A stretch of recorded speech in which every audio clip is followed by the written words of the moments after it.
We're going to rebuild our country. Our infrastructure is a disaster. Our country is a mess with $20 trillion in debt. Think of it, $20 trillion. At the center of the effort will be, in fact, the rebuilding of our inner cities. Nearly 4 in 10 African-American children live in poverty, including 45% of African-American children under the age of 6. Think of that. The schools are failing. The jobs are leaving, and millions are trapped in poverty. So to the African-American community, I say, vote for Donald Trump. I will fix it. I will fix it. That was Donald Trump earlier today at a rally in North Carolina. Now, tomorrow night, I'll be in Cleveland, Ohio, with the GOP nominee doing an hour town hall focusing on issues that impact the African-American community.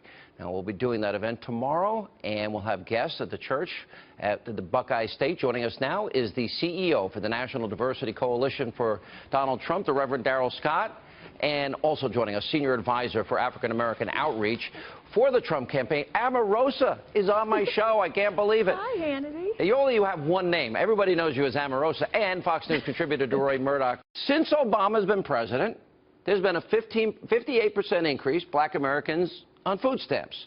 Yeah. We have 12 million more Americans on food stamps, 8 million more Americans in poverty, a 20% increase of Black Americans out of the labor force. These are real people, real suffering, our fellow countrymen.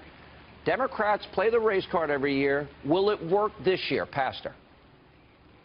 I don't think it will. You know, Americans are not stupid, and Black Americans are not stupid. We hear Hillary, we hear Donald Trump, and what Donald Trump is saying makes more sense than what Hillary Clinton is saying.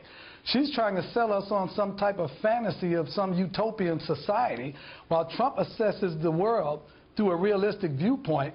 And Trump is saying we have to deal with the world the way it is and not deal with things the way we wish they were.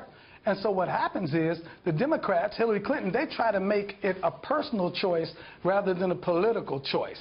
And, you know, she'll say, well, women don't vote for Trump because he's a misogynist, and foreigners don't vote for him because he's a xenophobe, and blacks and minorities don't vote for him because he's a racist. But that's not working.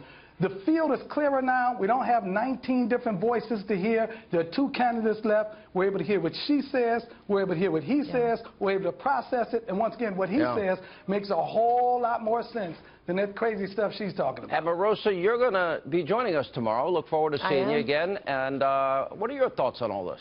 You know, I think it's important to note that the African-American community has been extremely loyal to the Democrats, but unfortunately, the Democrats have not been loyal to African-Americans.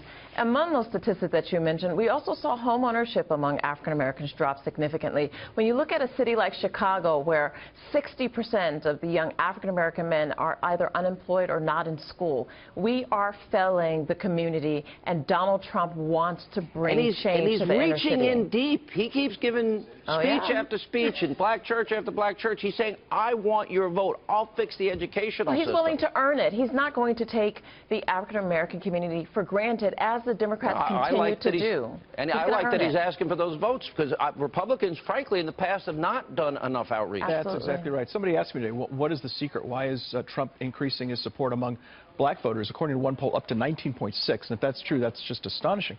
I said it's very simple. That was the Pew poll. Yeah, very simple. He's asking for black votes. That usually doesn't happen. Usually Democrats say, well, they're going to win, so we'll just blow them off. He takes it personally as a personal insult.